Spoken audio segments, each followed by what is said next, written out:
Carvana's so easy. Just a click and we've got ourselves a car. See? So many cars. That's a click-tastic inventory. And check out the financing options. Payments to fit our budget. I mean, that's... Clickonomics 101. Delivery to our door. Just a hop, skip, and a click away. And what? No better feeling than when everything just clicks. Buy your car today on Carvana. Delivery fees may apply.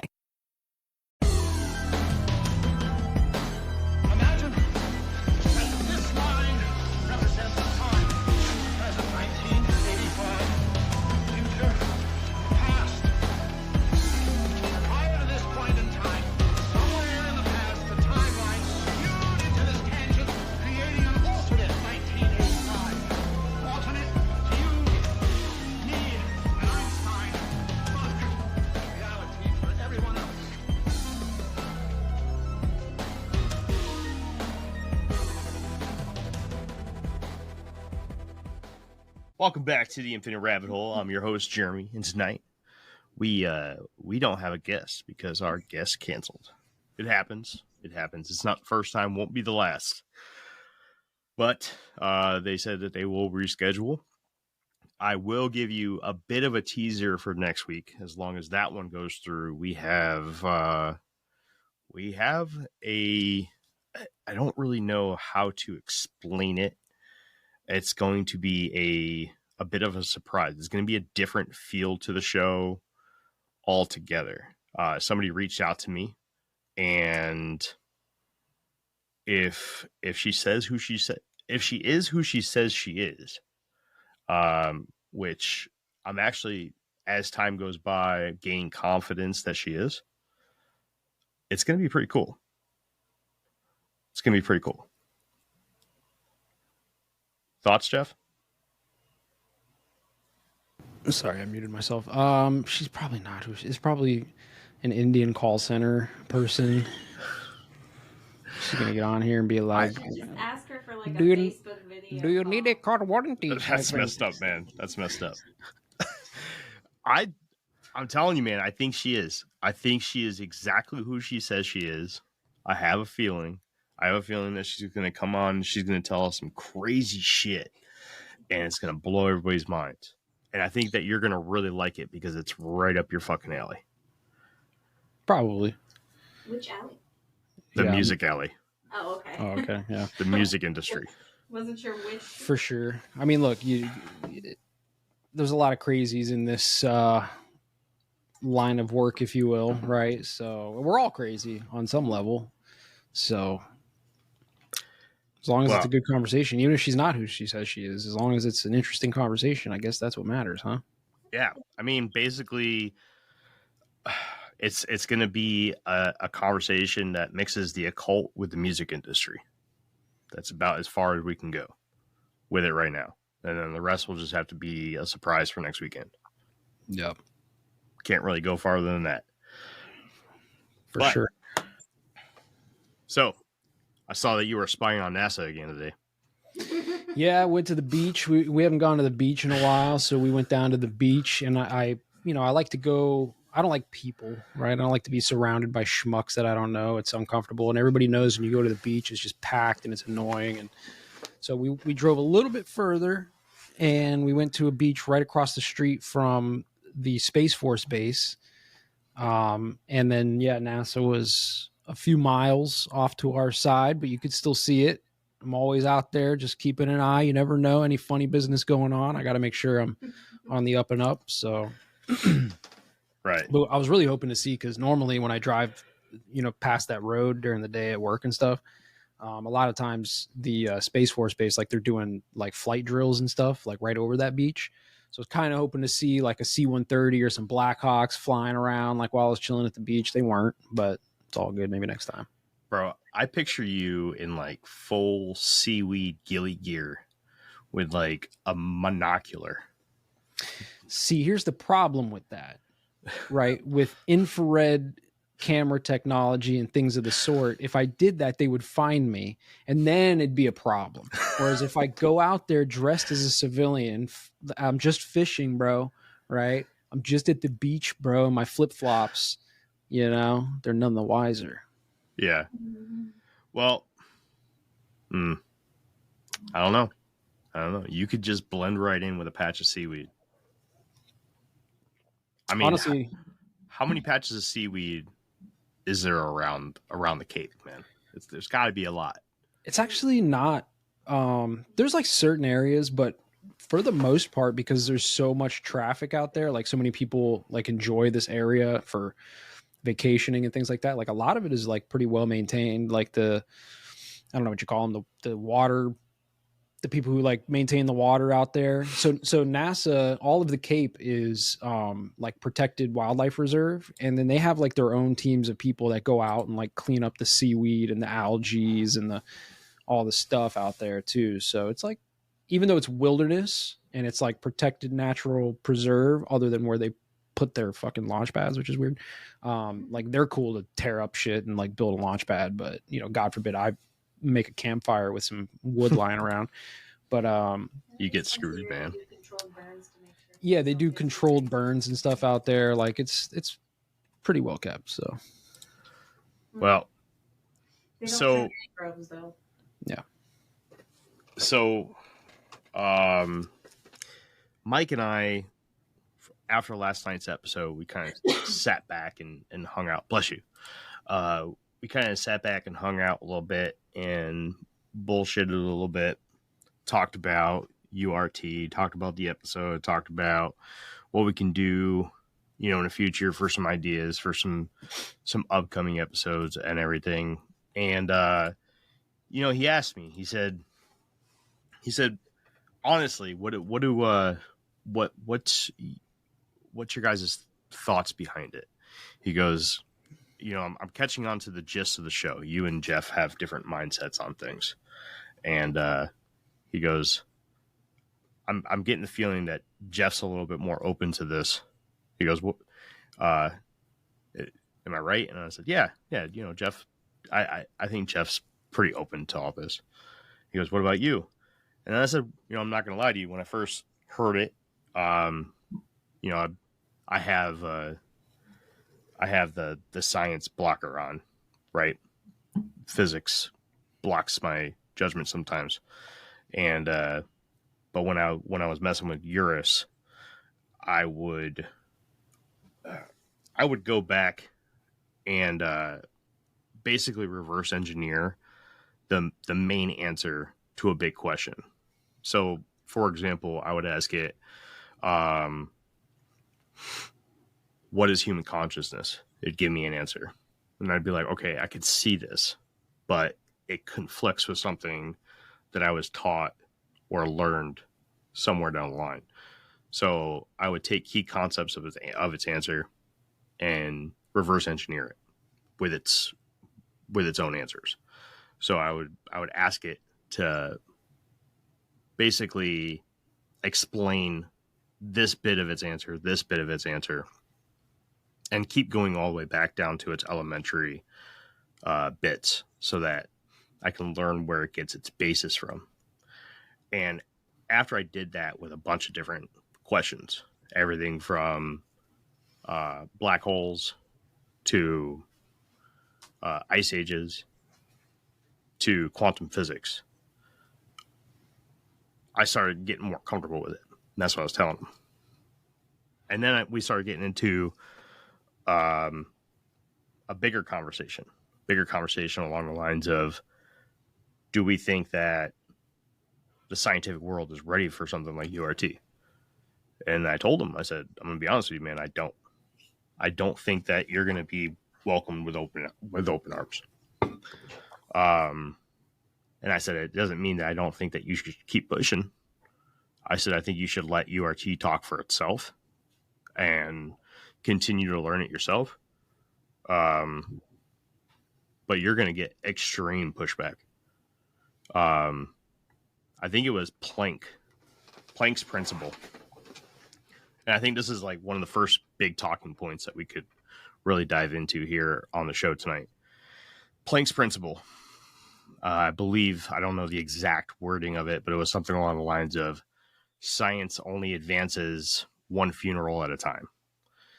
Basically, the concept is science is fickle, right? People spend their entire lifetimes dedicated to studying one concept, whether it be Einstein and his different theories on gravity, his relativities.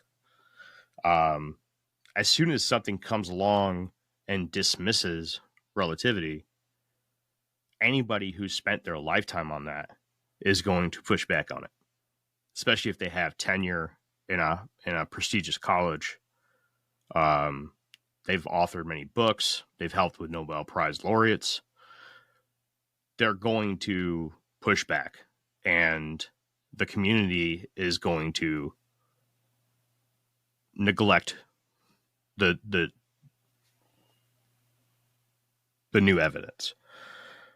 Once that person's funeral happens and a couple other funerals happen, then you start getting more acceptance of new themes, new sciences. We see this now. We see it all the time.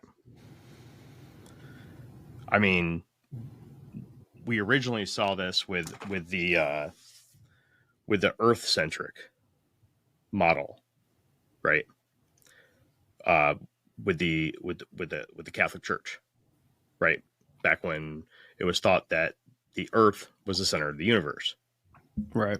and Galileo came out and said, "Hey, I think that the sun might be the center of not just the universe, because I don't think we're anywhere near it, but I think that we all revolve around the sun, and that the sun revolves around something even bigger than that."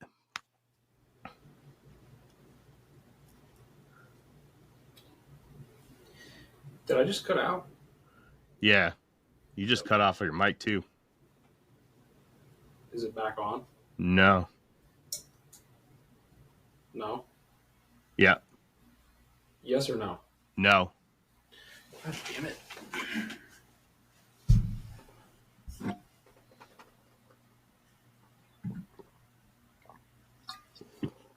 It's not going to let me change it. Nope. Let me back out. Just hold tight. Yeah, got you, bud. Soupy poopy. I don't know who you are. What's up, man? You got 8 people here. What's up? Oh, it looks like we had a couple people on TikTok. What's up, TikTok? Sorry, guys. Some technical problems. Spectrum. They won't accept it because they can't do the math for such broad claims. If we turn it into a mathematical structure that doesn't rely on metaphysics, only then will they. Is that better? Did I fix it? Yes. Yep. That sounds better. Sorry, my cable's fucking loose, man. You breathe on it wrong. You look at it sideways, and it fucking. But like, listen. Were you just reading a question from a chat? No. I was just going over some of the stuff in the chat, man. You're good. Well, look, man. I've said this so many times on this show and on Shadowban, man. Like, the biggest issue isn't that, like, kind of like what you were saying, right? Like, you have this blocker, this physics blocker, right? The scientific, like, things that you were taught in the past, right?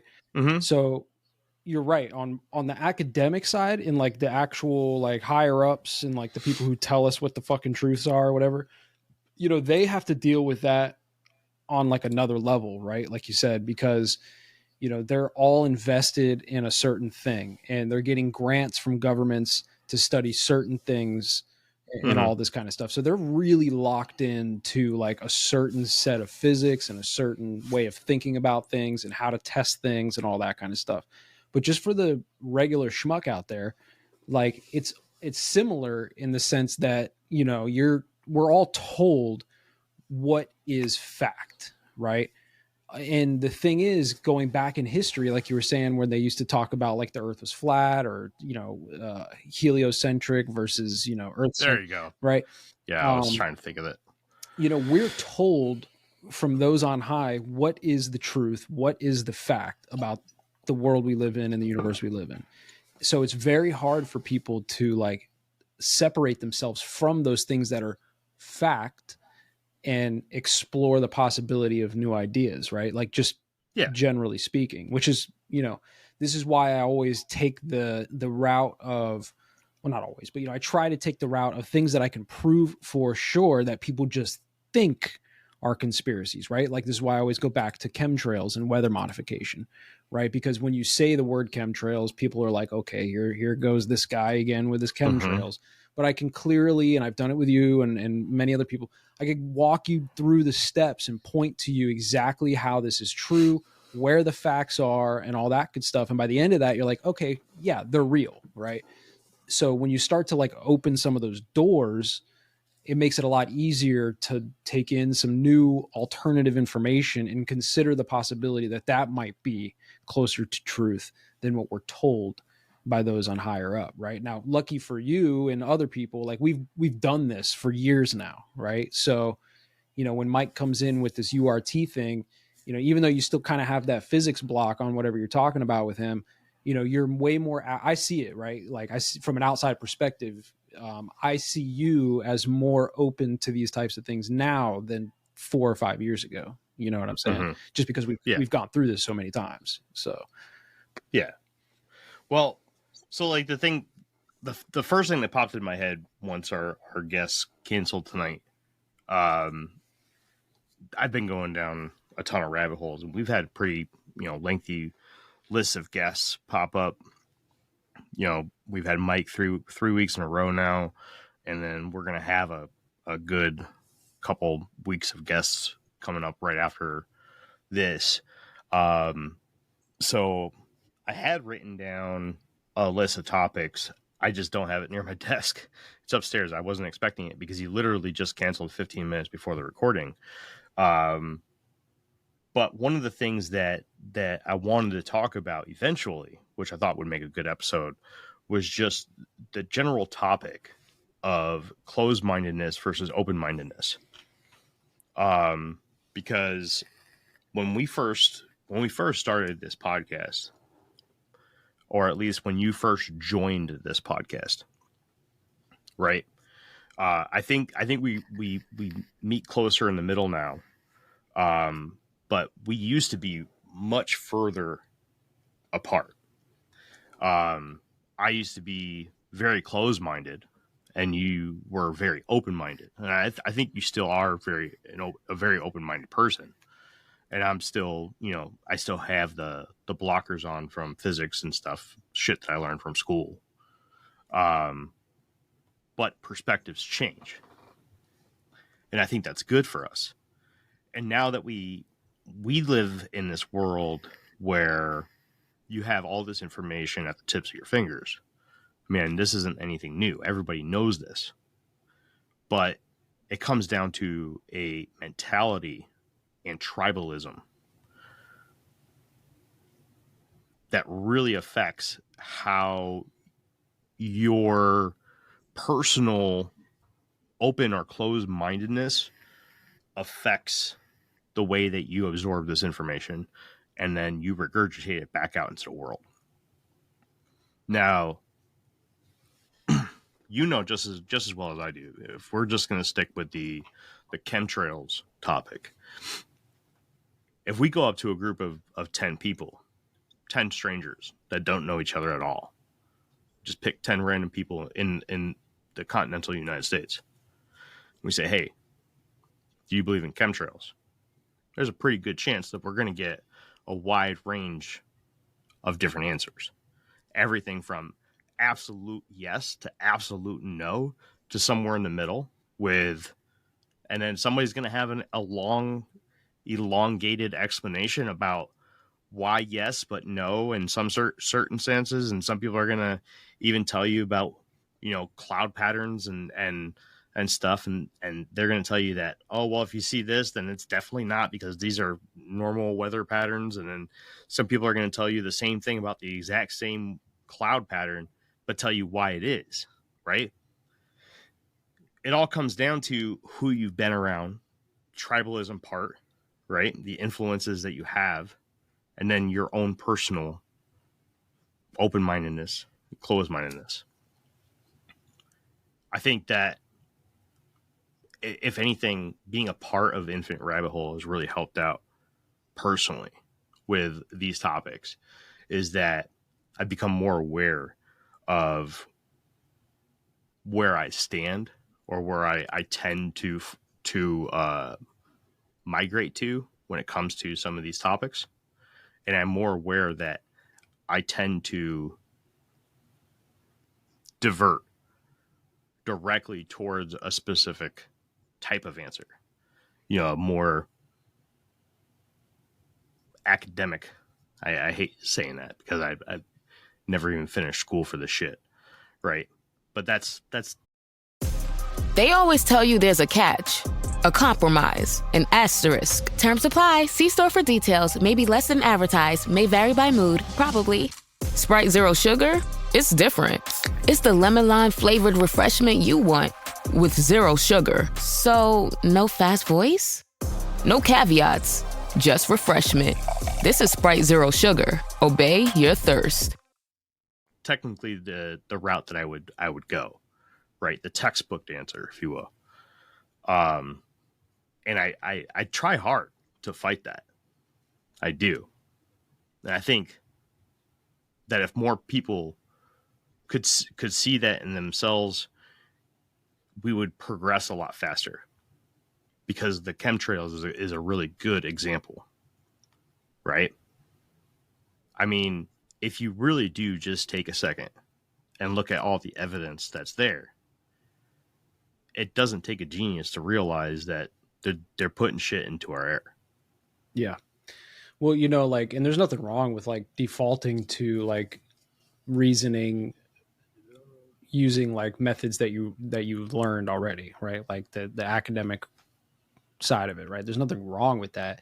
You know, I think that over time, you in particular have realized that, number one, I speak hyperbolically, right? It's, you know, I'm trying to be entertaining at the same time as I'm bringing up like dark, creepy topics about some of these conspiracies, right? Like it's heavy stuff sometimes.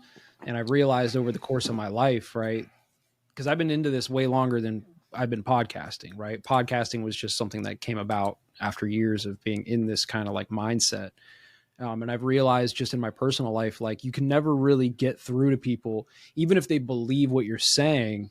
If it's too heavy, like they want to block it out because it's just easier. Like ignorance is bliss, right? It's easier to just live your life normally and not consider the fact that they're spraying chemical aerosols all over you all day long, right?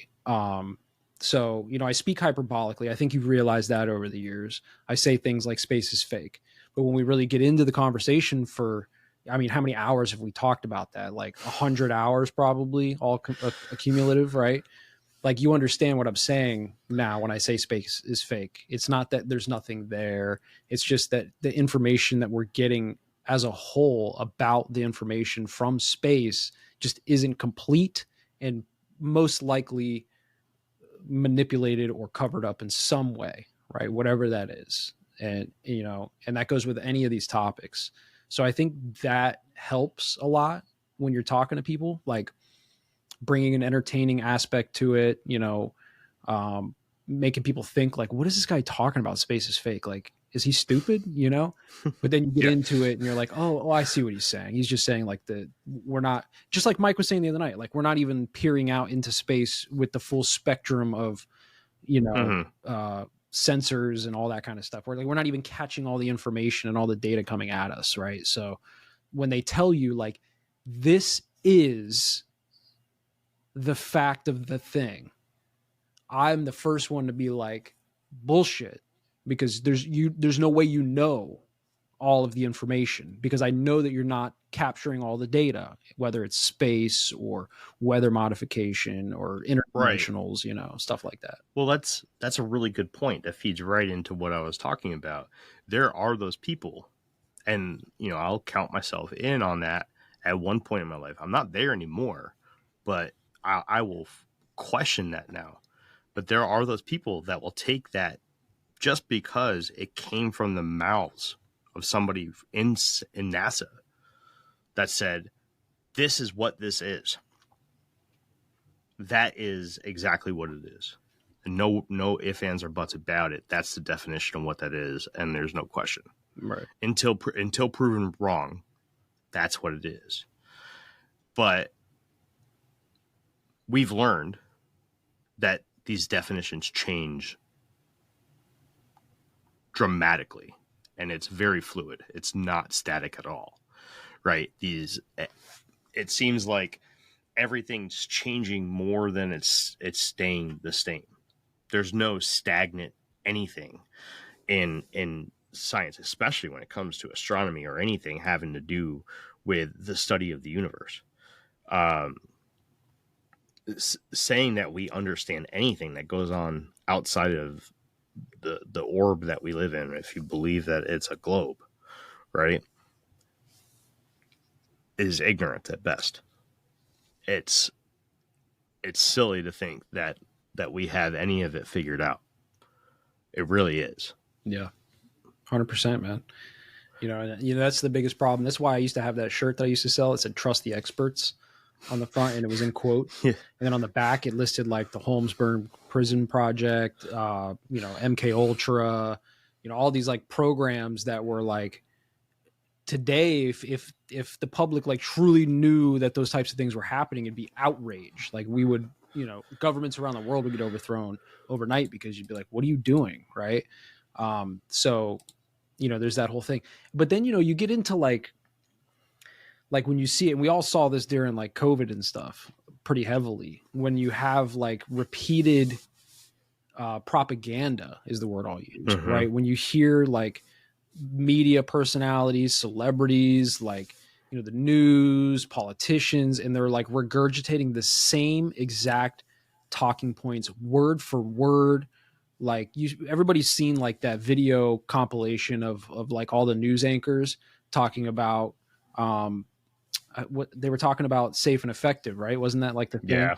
And yep. And it's like 1,000 fucking news people all saying the same lines exactly the same way. And it's like when you start to think outside of like, hey man, maybe these people don't really know what's going on, and you see stuff like that, you realize like you are being propagandized on so many levels for so many things.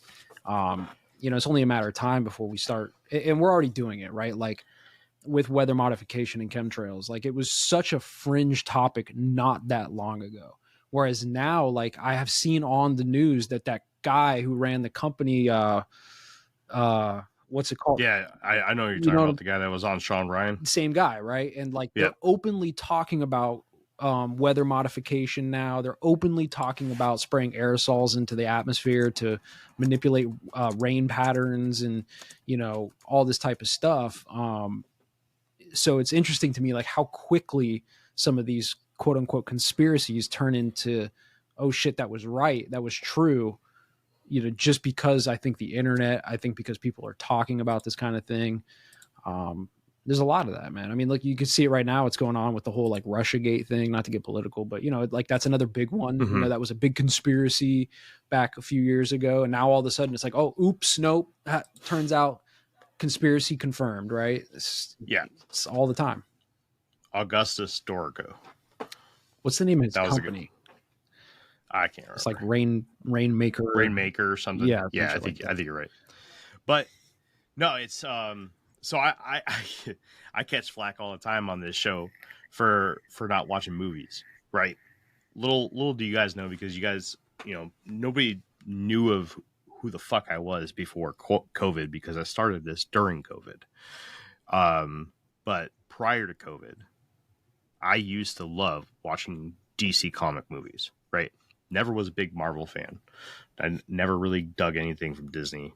I have kids and I got to watch the Disney cartoon movies and stuff, but I like DC stuff, right? And I love horror movies. I love sci-fi movies. I used to look forward to certain actors and shit. And, I used to get caught up in that stuff. COVID hit, and that was one of the biggest eye-openers of mine in my entire life. I mean, I'm sure that was the same for a lot of people, but just to give my side of that story, the amount of propaganda that was pushed to us by the Hollywood elite, by athletes and anchors on news channels and politicians and musicians. And I mean, it is sickening the tools that they were using to try to get you to do something, to get you to fall in line. And the lines that they were just feeding these people, like they weren't even thinking, man.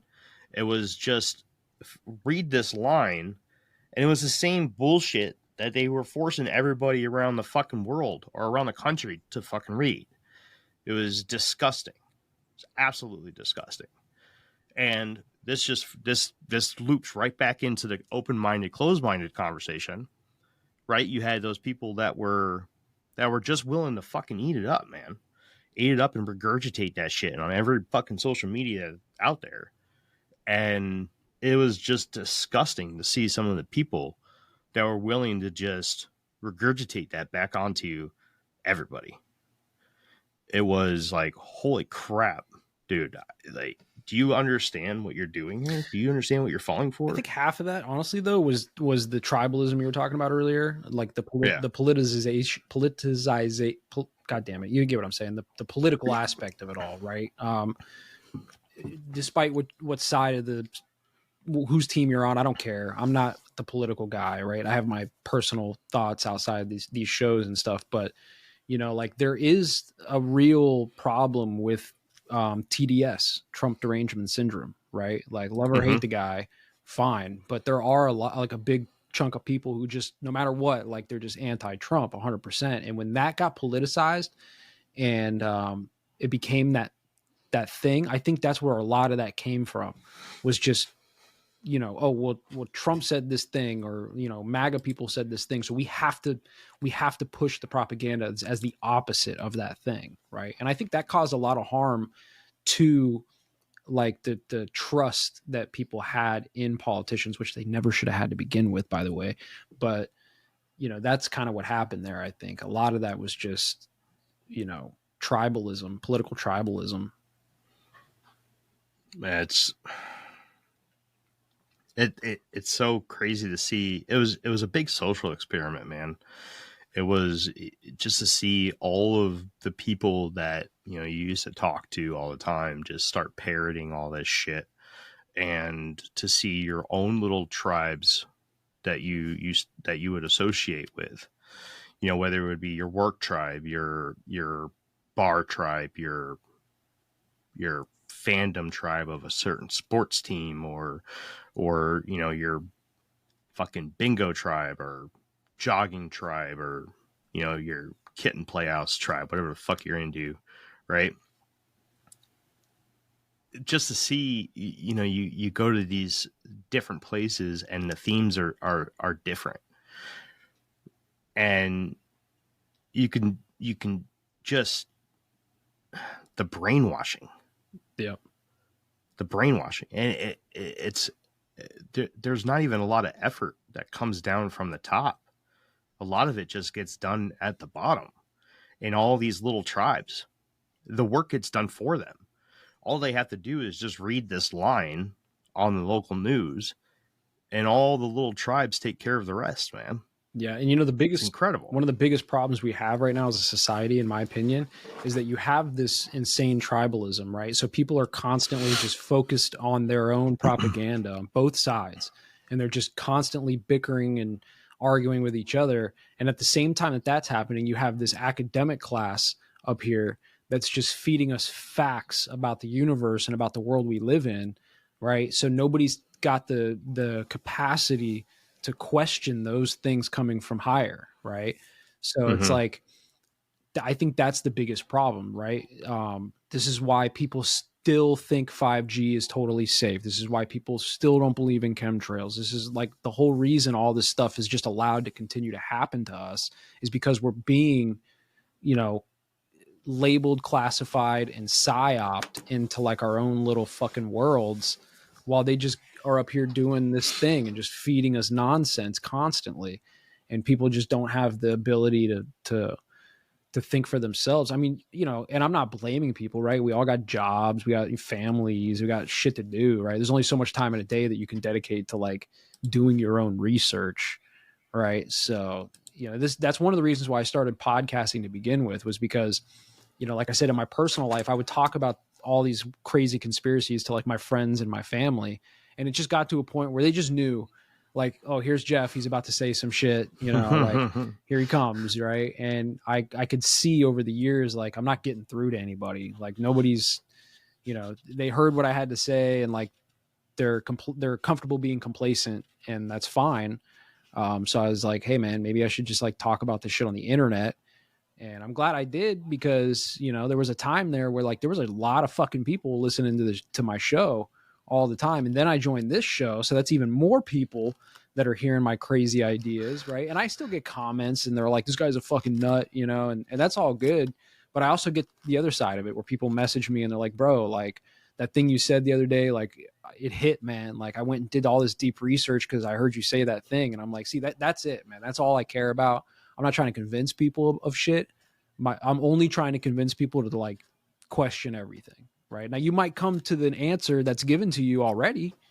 Right. I'm not trying to convince you one way or the other, but if you've taken the time to go and look at the thing, you know, you'll kind of get where I'm coming from on a lot of these aspects. Like we did that weather modification episode a few years ago. Right. And I remember you and you and Jake both were like, kind of like, I don't know about the chemtrails thing, you know? And I was like, just give me a couple weeks. Let me put together the episode. Right. Cause that was back when we were doing like the, you know, the full presentation style. And, you know, I came in with that episode and I remember clearly, man, like during that recording of that episode, it went from like you guys basically laughing at me to by the end of it, you guys were like, you know, man, like you're making some points here. And I was like, all right, now we're on to something here. Now we're tracking, you know.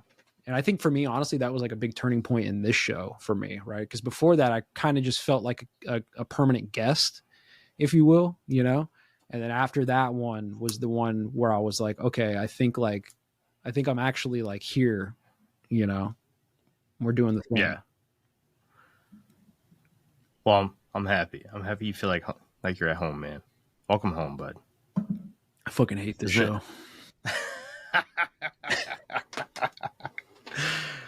You want to know what's a good thing to talk about? We should, kid, if you're still in the chat, I need your permission to talk about what we talked about when I dropped you off at the airport. That's what we need to talk about, because that shit is fucking wild. We'll give Kid a second to answer in the chat. If I can talk about that. You know what we got to do on this show, man? We got to go back into gateway process, and we got to do it a different way, because reading through that dense ass document is not the best for an audio podcast, honestly. But the information in that document is like beyond mind blowing when you really start to think about it. I think you're 100% correct, and I think we should make a special out of it.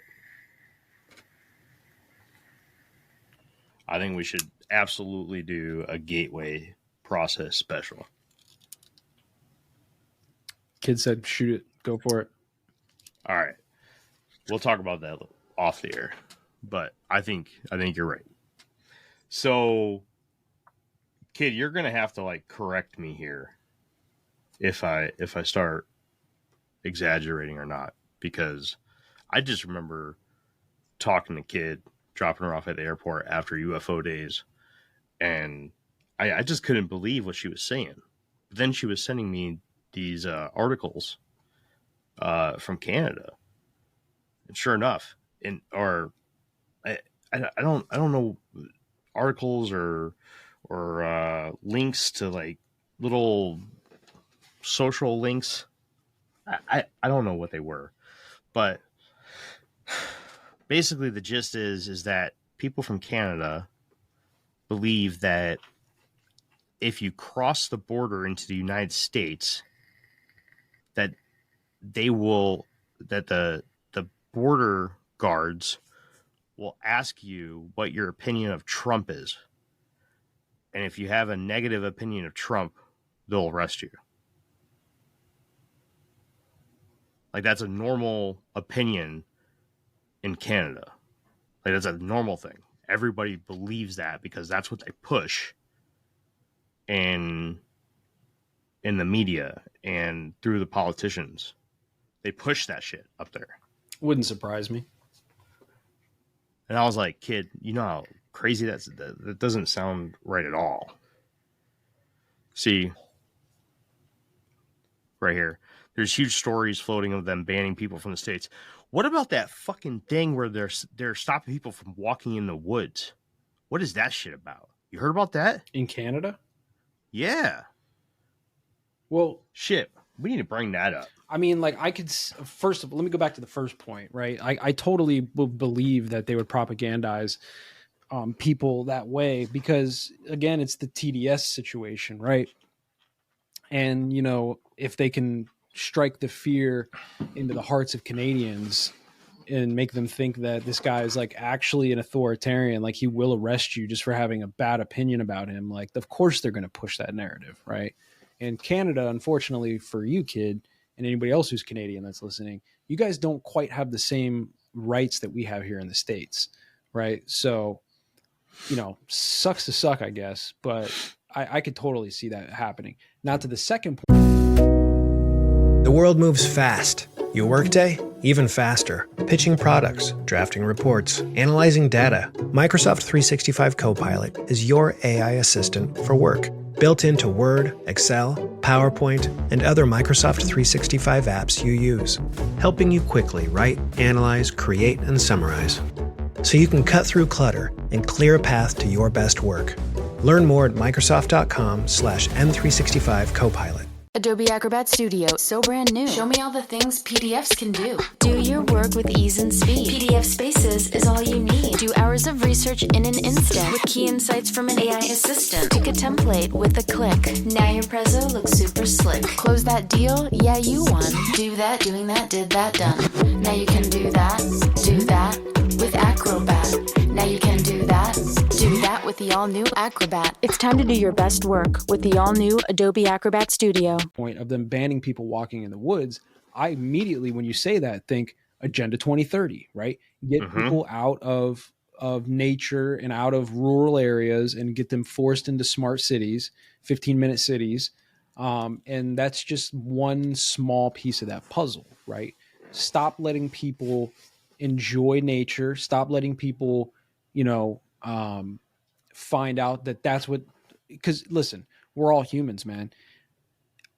Almost every single human, if you go out and spend time in nature, you will find that that is way more enjoyable than sitting behind a screen, right? You just start feeling better. Yeah. It resets all your shit, you know, and, you know, I can get hippie on you if I want, but I won't. But, you know, we all get it, right? You go to the beach and you stare at the water for a while, like it helps, right? So they don't want that. So when they can kind of start pushing people out of there and say, hey, man, you can't really do that. Like, of course, man. They did that in COVID too, man, a lot. Remember, they were telling you, like, don't go outside, right? Even though we all know that being outside, getting fresh air is probably the best thing for your health. You know, they were like, stay inside. We're social people. Stay 6 feet away. Yep. That's a satanic ritual, by the way. Wearing masks and standing 6 feet apart from each other. They do that in certain fucking rituals, which I always thought was interesting. I'm sure. I mean, I'm sure there was many layers to it, man. I mean, it's our nature.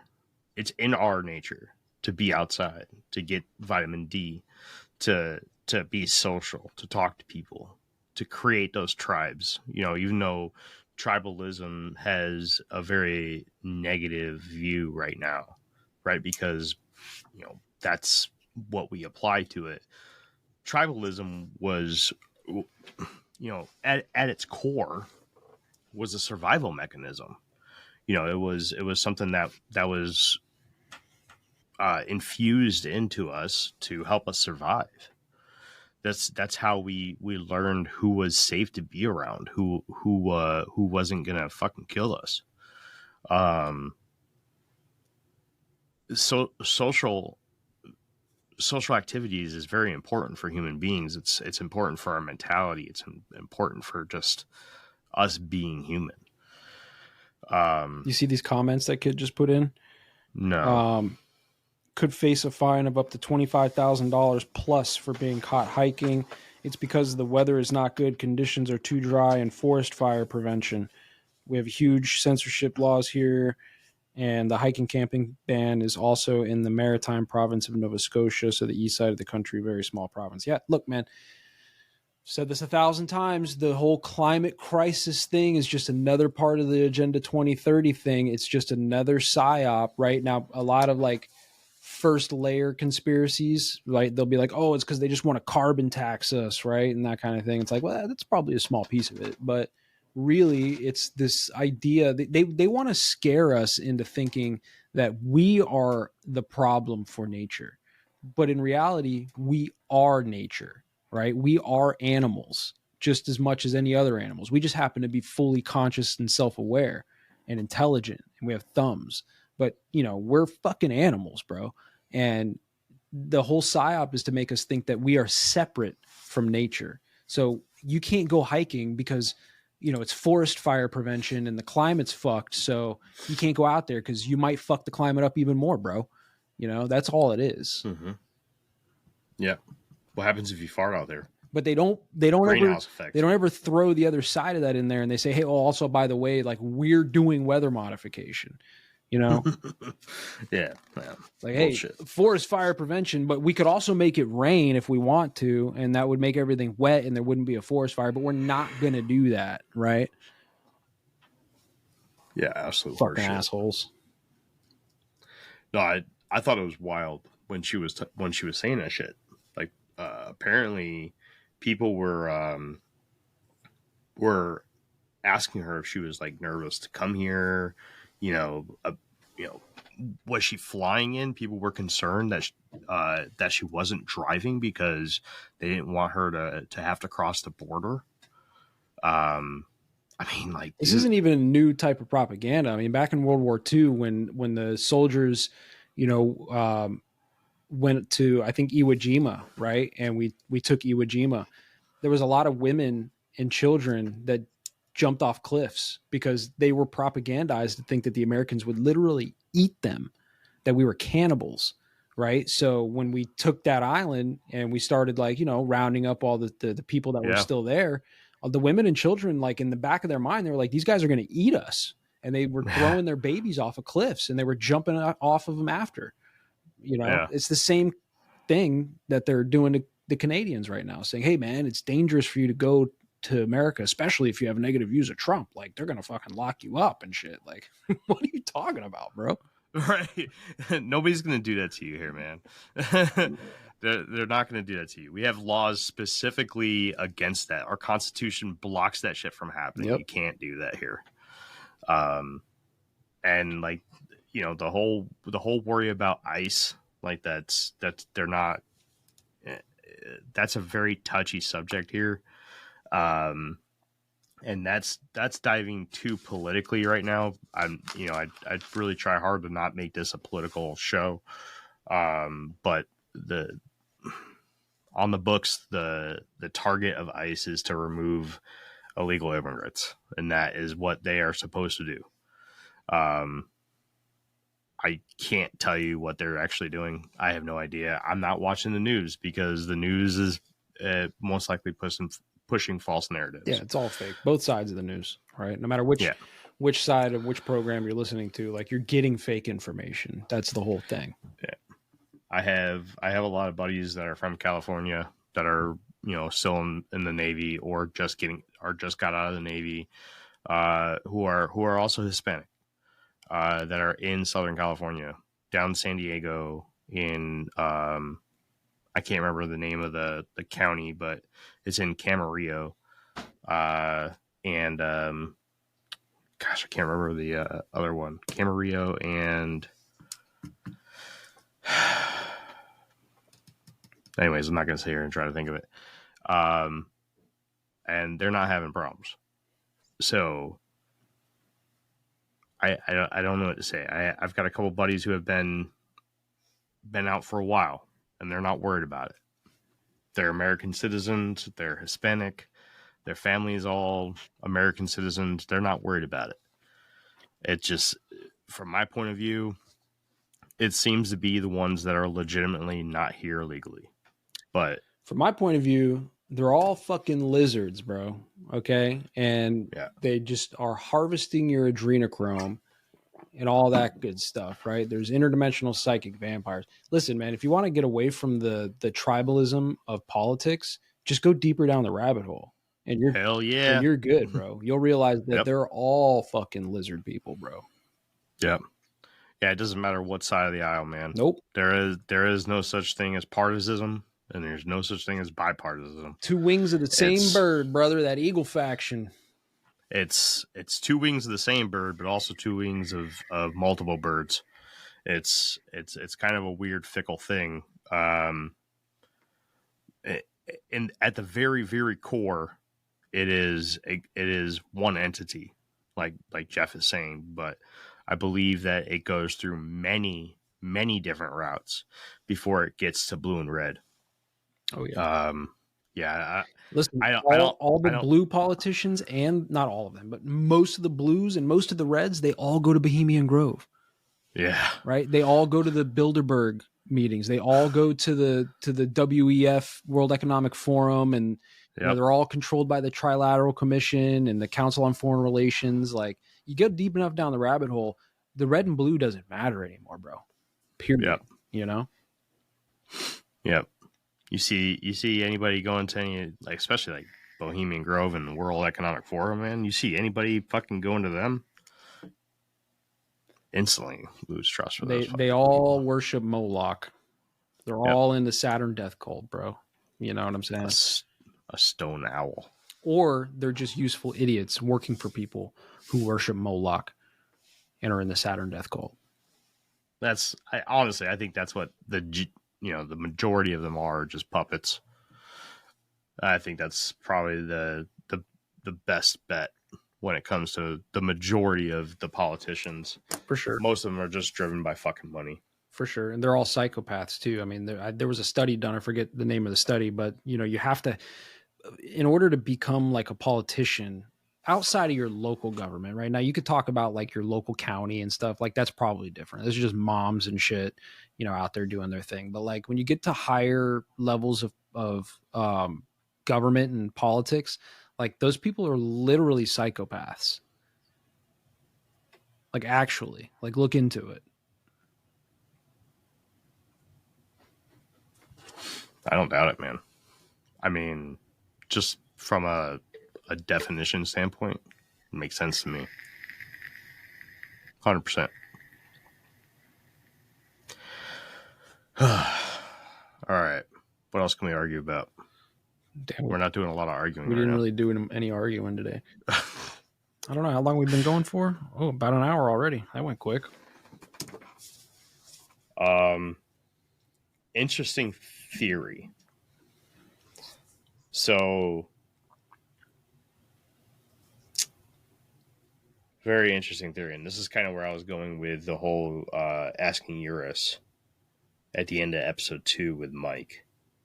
Been recently going down just this obnoxious rabbit hole, man, but it's so deep, and it can I don't know, man, it just connects fucking everything. Jeff, fucking everything.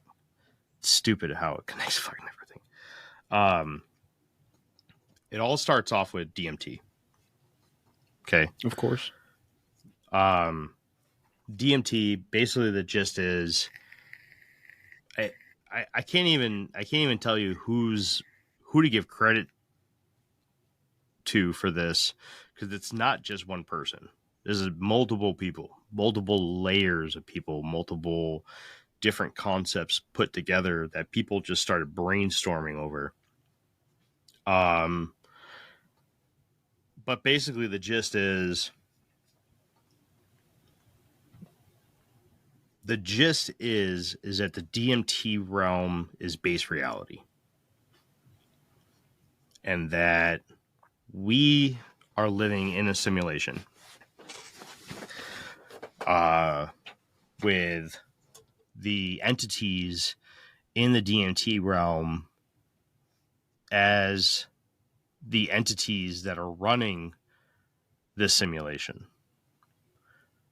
Those entities are also the entities that are behind UFOs, alien abductions, everything from Skinwalker Ranch creature sightings to Bigfoot, other cryptozoological critters, paranormal activity, spiritual ghosts and such things, where they're testing different technologies to try to mingle with their simulation that they created, because they created this universe that we live in, and it's not necessarily that we're even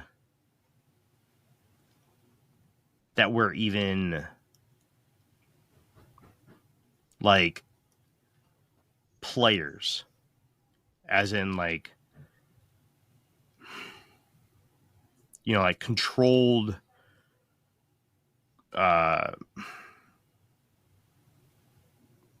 avatars, right? And it's not necessarily that we're even in like a Matrix like setting. We do exist, and we're not in some sort of like bathtub thing like in the movie Matrix.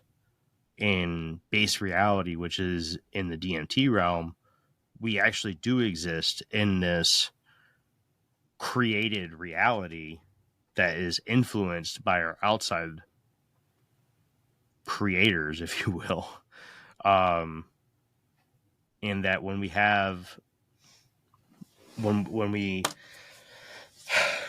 take DMT, or we have like near-death experiences, our consciousness goes into like this, it's like a purgatory kind of area where it's between the realms, where it's kind of like where they can get to and where we can get to, but neither of us can fully cross over into each other's realms. They did create us. Well, they can come into ours, but they can't. I don't know, man. Let me help you out. Let me help you out. So, this is exactly what David Icke talks about. Okay. Is it really? Yeah. So remember I sent a link to you back in the day, and it was like a 9-hour fucking David Icke talk at Wembley Stadium. And you're like, I'm not watching this shit. Right. And I was like, fair. Well, yeah, I did. I watched it. Did you watch the whole thing? No, it was like 7 minutes of it. Okay, but well, yeah. You got to get the first 2 hours is just, it's like anything else. But listen, I'll break it down for you from the David Icke perspective of what you're talking about. In his theory, and I actually jive with this a lot because I've actually taken DMT multiple times. So I've experienced this myself. The way it works is basically the universe is, it's pumping out, just like what Mike talks about. It's an ether of all frequencies or all resonances, right? At the same time that's being pushed through this ether, right? And there are entities that at some point in the past have manipulated the information in light that we perceive. So it's not that they created the universe. They created the altered version of the information in light that we perceive and decode as our reality. So they didn't create the universe. They created the false perception of the universe that we can perceive. Okay. That's number one. When you take DMT or psilocybin or near-death experience, which I've never had a near-death experience, but I've had all the other experiences. I've always said this. What's happening is it's unfiltering that part of your mind that is receiving the information in light. Okay. And like Mike said, where Urtis said that when you're on those substances, that it expands the amount of information that you're taking in, right? It opens up the doorway. So you're getting more of the data than what we're normally getting. Okay. And when that happens, you encounter these entities that do exist in this universe with us. They're all around us all the time. Some people call them angels and demons. Some people call them interdimensionals. Whatever you want to call them, it doesn't matter. They exist. And we just can't, we have no idea that they're there because, again, we're stuck in this little sliver of light that we can perceive and decode, right? Yeah. But yeah, the universe is pumping out all of the frequencies all of the time. The holographic projection of the universe is the universe. It's everything. We're only catching this tiny little 0.001% of it. And our minds are decoding that and telling us this is what reality is, right? But yeah, there's a whole other spectrum, both ways, right? Higher and lower, that we just don't get until you go into those altered states of consciousness. And you don't have to be on psychedelics and you don't have to have a near-death experience. The gateway process talked about this, right? You can manipulate the brain waves using audio frequencies, right? Put yourself into a theta mind state or whatever the case might be, right? When you're dreaming is another one of these states, or when you're on the cusp of sleep, right? You're in one of these altered consciousness states, and you're seeing more of what reality actually is, right? The Saturn death cult people that I always talk about, in their belief, they worship Saturn, but not the planet Saturn, right? That we think of. They're worshiping something called the Demiurge. Yaldabaoth is the name of this entity. And Yaldabaoth thinks it's God. It created the physical universe, i.e., the manipulation of the information in the light. And it thinks that it's the all-seeing God of the universe, right? And through if you go layers down, Yaldabaoth, right? The next layer under that is what David Icke calls is the archons. And the archons are the entities that pump out or manipulate that light information and Starting a business can seem like a daunting task, unless you have a partner like Shopify. They have the tools you need to start and grow your business. From designing a website to marketing to selling and beyond, Shopify can help with everything you need. There's a reason millions of companies like Mattel, Heinz, and Allbirds continue to trust and use them. With Shopify on your side, turn your big business idea into... Sign up for your $1 per month trial at shopify.com/special offer. Make us see things like the Greys or like the reptilians or like the cryptids, right? It's just a way for them to kind of steer and control our consciousness into a certain box, right? But in reality, they're outside the box with abilities to manipulate, right? And then I could go way down the rabbit hole on this type of shit, but the Saturn people, they worship and believe that, like, that's their religion, this entity. And before the manipulation of the light, before our information field was shrunk, right? They call that the golden age, right? And in the golden age, right, we were essentially immortal beings. We lived for thousands of years, just like religious people talk about, right? Like Noah was 800 fucking years old and all these things, right? It's the same, but different. And they want to bring back this golden age by worshiping Yaldabaoth, the Demiurge, Saturn, Satan. It's all the same stuff that's just been kind of like spread amongst societies and secret societies and stuff like that. Man, I just think it's so, just the simple concept that people are seeing the same things in the DMT realm that they are in like alien abduction stories, like the mantis people. Yep. The mantis people, right, or the mantis beings are a thing. Again, it's just an unfiltering of, I mean, think about it this way. Like, let's use your more scientific perspective of this. That we only see a small spectrum of light, right? We don't see X-rays. We don't see gamma rays, like none of this stuff, infrared. Like, we can't see that with our eyes, right? Yeah. Now, that is just like in this 3D realm that we live in, right? We don't see those light spectrums. But information, light is information, right?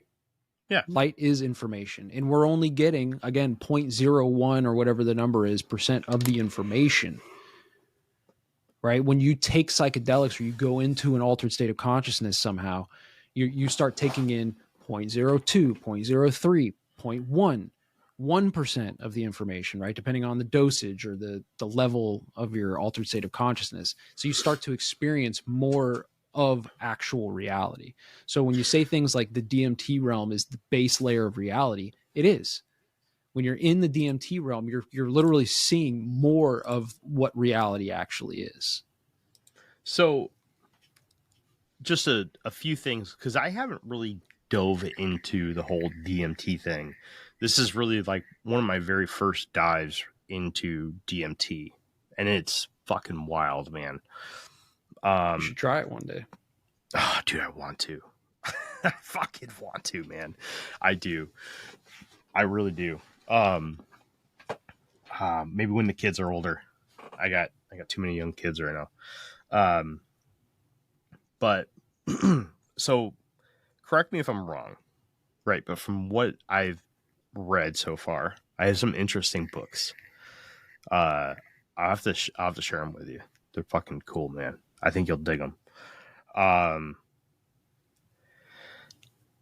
So apparently DMT, you don't get used to it. It doesn't get, let's say like ayahuasca, right? The more you use it, the more it takes to get you to the same point. Yes and no. You do build a tolerance to DMT, but the tolerance goes away very quickly. Like if you try to, the term is like like blast off, right? If you take enough of a dose, like you'll actually break through into the DMT realm, right? If you try to do that like 10 times in the day, you're not going to be able to do that, right? You kind of have to take small breaks. You can't do it every day. It has to be something that you do every so often because you do build a tolerance to it, but the tolerance doesn't last very long. So, and then the other thing is that the actual high from DMT doesn't last long either. And then people that are studying this, the people that have actually studied DMT, I forget their names. There was one actual person who studied it back in like the 60s or 70s, and there's been a couple since that have really taken over the helm. But it's a very brief high. It's intense, but there seems to be some sort of chemical makeup in our brain that identifies the use of it and triggers us off. It says, "Oh shit, okay," and turns it off.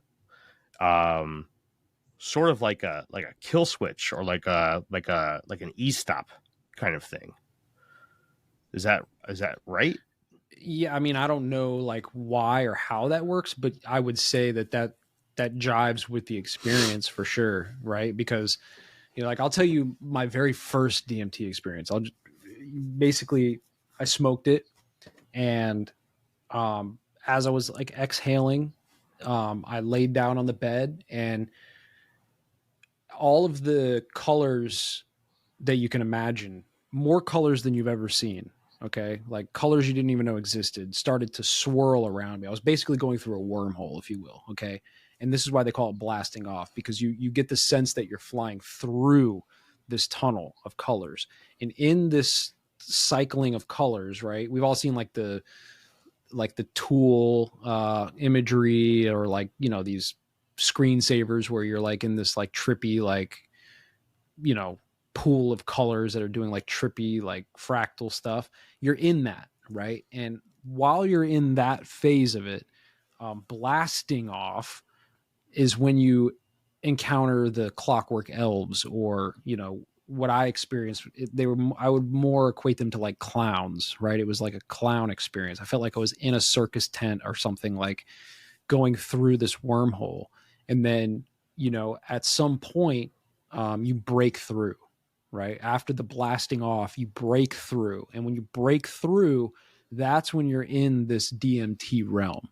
Right now, for me personally, that first time, when I broke through, where I ended up was in the void, right? I had a sense that I was in deep space, but there was no stars around me, right? There's no like nebulas, no stars, nothing around me. I was just like in this void that just felt like I was in deep space somewhere. And I felt as if I was laying on my back, which I was laying on the bed, but I was in zero gravity, but still laying down. I don't know. I think because we're here, like the senses from the body still kind of track through or whatever. So I'm laying down in the void, and there was an entity, a female entity, by the way, that was giant. It was probably hundreds of thousands, I don't know, 1,000 feet tall from what I could sense. I couldn't see her, but I could sense her. And she was holding my head, just like, he's got the whole world in his hands type of thing, right? Like, was just cupping the back of my head as I was laying there in this void. And that female entity was just basically telepathically communicating to me that I was good, I was okay, everything was fine. And it was a complete sense of like nirvana, like ecstasy, 100% comfort, no fear, no anxiety, like the most chill, like loving experience emotionally that I've ever experienced.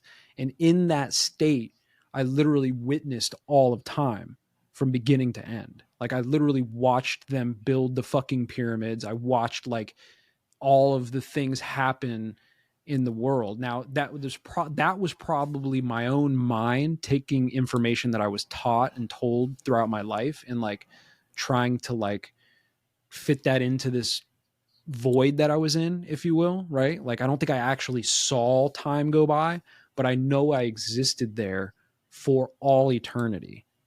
I was an eternal being, right? And then when I woke up, it was like you said, it was like a kill switch. It wasn't like I slowly came back out from the void. It was like I opened my eyes from a dream. Like I just fucking opened my eyes. And I looked at my buddy and I was like, yo, how long has it been? And he was like, 12 minutes. And I was just like, tears started rolling down my face. I was like, holy shit, dude, 12 minutes. And I started telling him all this stuff, and it was like, but that was like the whole first experience. And I've had other experiences and they were all like similar. I almost always ended up in some very positive realm where there was no fear or anxiety, but you went through basically an ego death or a near-death experience to get there. You know what I mean? Mm-hmm. You went through that blast off situation, which is terrifying. You think you're dying. That's fucking crazy, man. Yeah. It's crazy. Yeah, it's, I don't know. I think there's a lot there. I've heard a lot about how DMT is supposedly released during death, but from what I'm reading in my research is that it's not necessarily even true. But it's not necessarily not true. They don't know where that came from, where the original concept behind the idea of DMT being released in your brain or somewhere in your body, most likely in your brain, I'm guessing, or in your spinal column. Your lungs, actually, from what I understand. Really? Yeah. Well, from what I also understand, that there's dimethyltryptamine in every living thing. Like you can go pluck a blade of grass out of the ground and like you can synthesize DMT from it.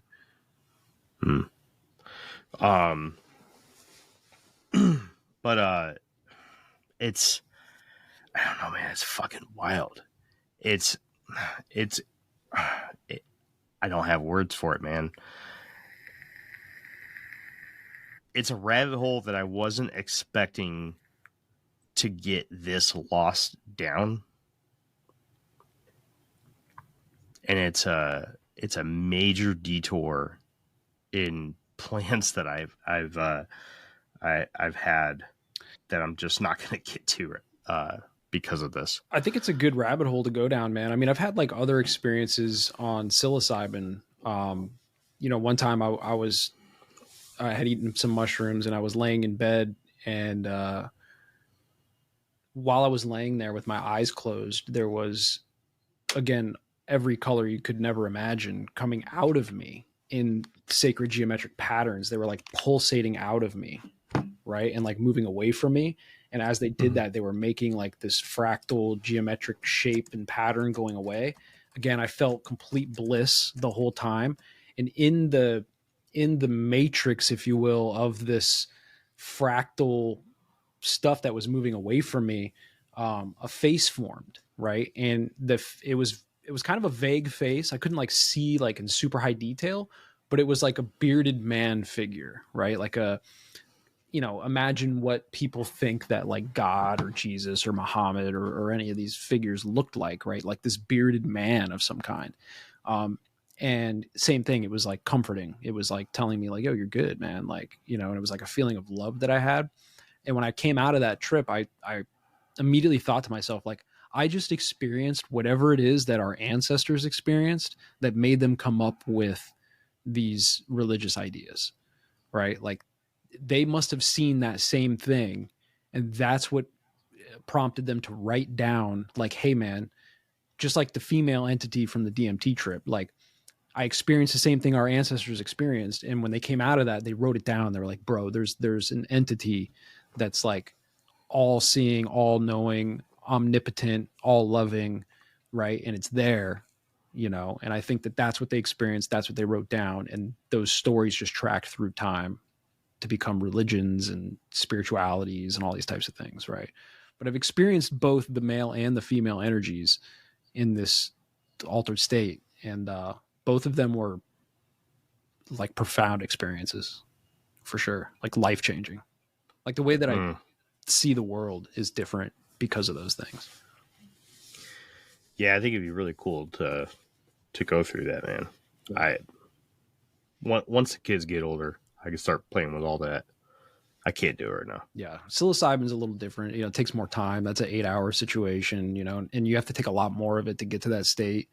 Whereas DMT, like I said, it's a 12, 15-minute situation. You don't need a lot of it. You're in and out of there and you're back to baseline. You're back to zero in like 20 minutes with DMT, whereas mushrooms is like a whole day. Yeah. I don't know. I don't know about mushrooms. But DMT, I don't know, man. But you can get those altered states, like I said, without doing psychedelics, right? Like we've talked about it with the gateway thing. There's meditative practices you can do. I've never done them. I'm too impatient to like meditate and get to that level, of course, but people do it. And, you can also use tools like audio, like binaural beats and stuff, right? If you get the right binaural beats at the right frequencies, I'm sure that'll trigger it, right? Yeah, there's supposed to be a lot of different ways that you can do it. There's that what's that, the dark vacation or something like that? You ever heard about that? Like the people go and they sit in the caves for like weeks at a time. Yeah, it's just sensory deprivation. Yeah, but it's like this new fucking thing that they're doing, man. I think that's the same thing, though. I think they're just finding new ways to do sensory deprivation, right? Like, yeah. Because if you go in a sensory deprivation tank, right, it's completely dark, it's quiet, you're floating in or body temperature water that's got a certain level of salt in it. So you're like literally floating in this water. It just cuts off all sensory inputs. And if you stay in that state long enough, you trick your brain into thinking that you're sleeping. Your brain goes into this theta brainwave situation, and when you're in that altered state of consciousness, you experience a lot of these things. Darkness retreat is what it's called. And it's supposed to, it takes a long time, but with absolutely zero light for days upon days, you can get a prolonged effect of like similar to DMT. From just being in a light deprived environment. I believe it.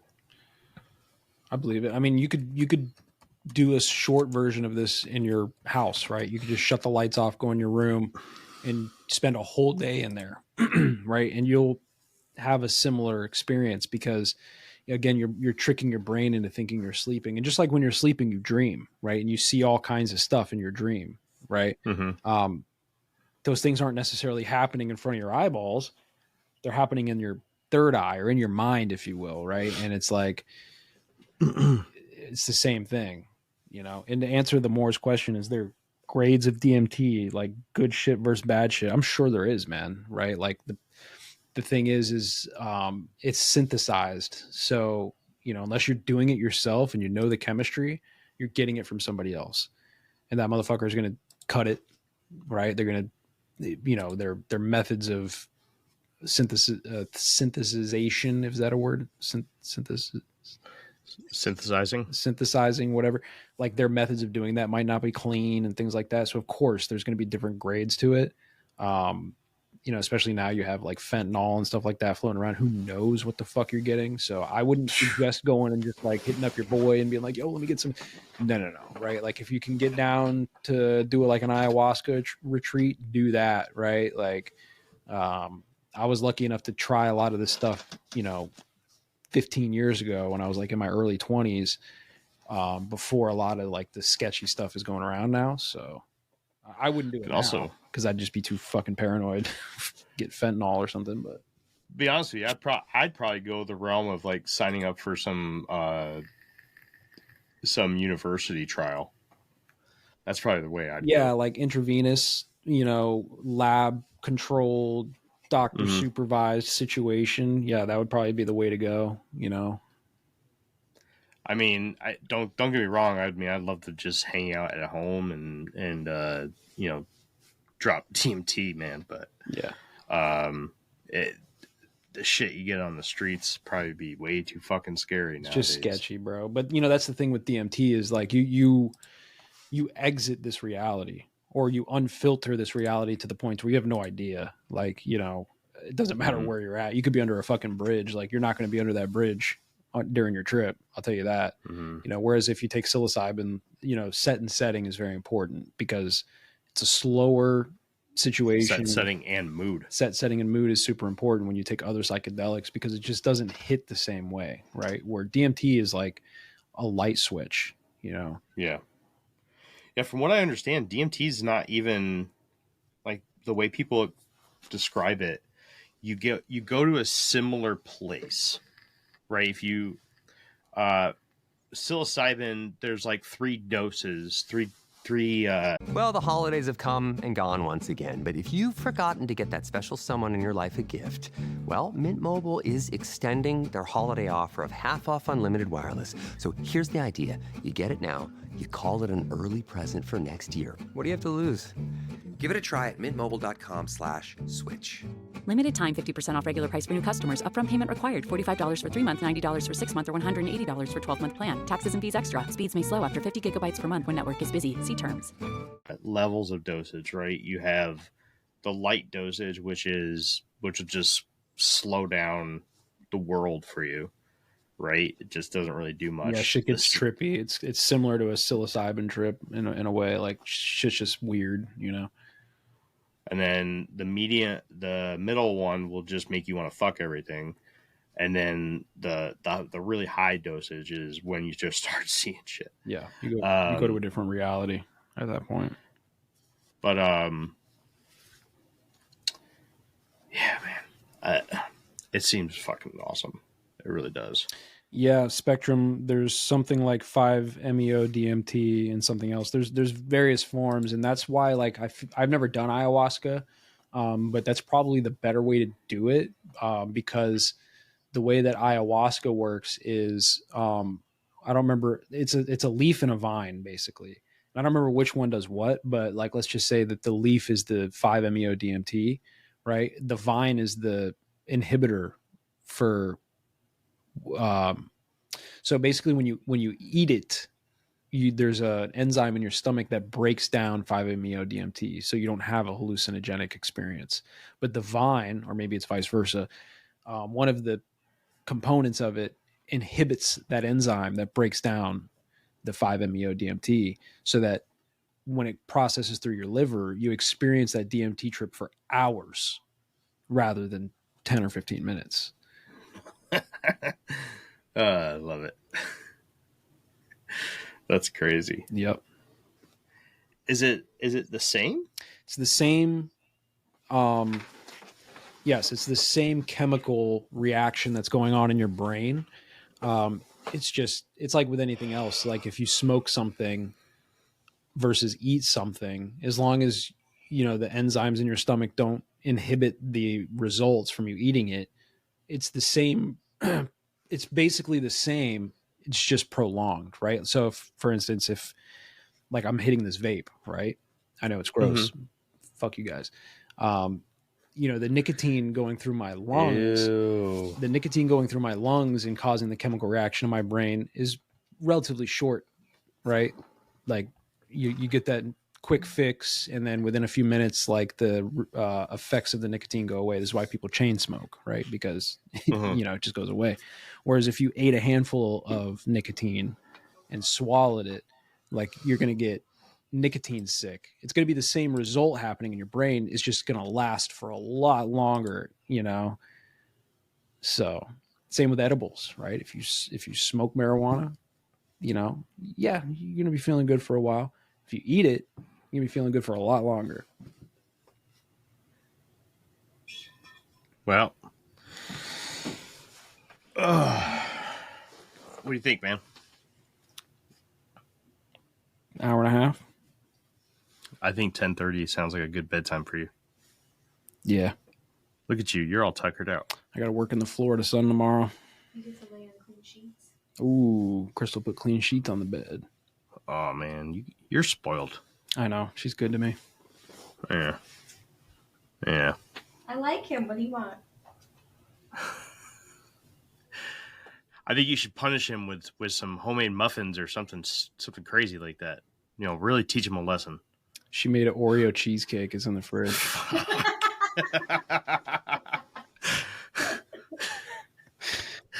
That'll teach him. I was going to make homemade granola bars, but we bought the store granola bars at Walmart the other day, so yep. I'll wait and make those another time.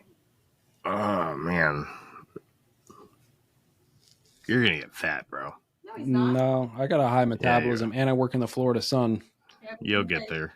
You'll get there. Everything out all day. Yeah, you'll get there. I was fat at one point in my life. I used to drive a truck, and I gained a lot of weight driving a truck. I'll tell you that. Yeah. Yeah. Well, you'll get there. Nah. She'll make sure of it. The nicotine keeps me thin. All right. Well, yeah, I think that's it, man. I got a long week of work ahead of me. Like I said, make sure you're here next week.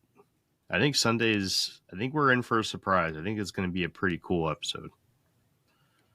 She said that she's going to be doing it at 3:00 her time in the morning. Jesus. Yeah. Was she in the UK or something? I think she said Ireland. Is she Irish? I think so, yeah. I hope she's got a heavy Irish accent. Me too. I think she is. Sick. I think she is. But it's I think it's gonna be a really freaking cool episode. Oh shite. Oh shite. I think it's gonna be great. I think it's gonna be a lot of fun. All right. Well, you got anything? What do you got coming up on Shadowban this week, man? Nothing planned. We're just gonna fire from the hip like we always do. Crystal's been working on the website, so hopefully that merch is up and running here in the next week or two, something like that. I don't know. We'll see. You gonna get her microphone working? I'll work on that this week. I'll work on that. No, you won't. Listen, in my defense, I did look for a fucking mixer the other day. We went to the store and I was like browsing around to try to find something. I'm just gonna have to order something. I think I'm gonna try the virtual mixer thing and see if I can get that to work. If it doesn't, just so you guys know, I've offered, and he won't do it. Listen, I don't like it. He already bought the mic and sent it to me, and then I felt like a bum. I was like, damn, this guy bought something and sent it to me. What am I, a fucking child? So I don't want you to buy anything else and send it to me, bro. I got money. I invested in the podcast. It's all right. Anyways, I got an ego, bro. I need to take another DMT trip and fucking kill my ego a little bit. Well, maybe I'm just trying to make you feel bad so you come to UFO days next year. Not until you come down to Florida, brother. To Florida? I think I am, actually. You know the rules. Okay, well, I think I am. Well, let me know. if we're still here, I got a nice, this couch right here folds out into a bed. it does. You're good to go. Am I going to be able to fit my whole family on that? Oh. All right, well, we Yeah, I got got- hotels. The rest of your family will fit on it. You could sleep on the floor with the cats. That'll work. I'll do it. I'll sleep out there with a skunk ape. Nah, Nice enough, we don't even let the cats stay in this room. I'll hit up my mom. She got like a king size fucking air mattress or something. Nah, we'll figure it out. Maybe the kids will hang out with their grandfather for a few days over in St. Pete. There you go. That's not far from here. It's a couple hours. Yeah. All right. Well, that has been another riveting episode of the Infinite Rabbit Hole.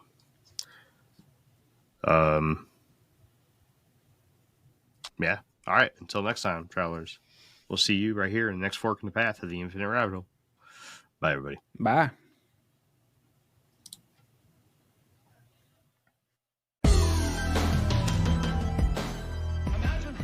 Hey, everybody.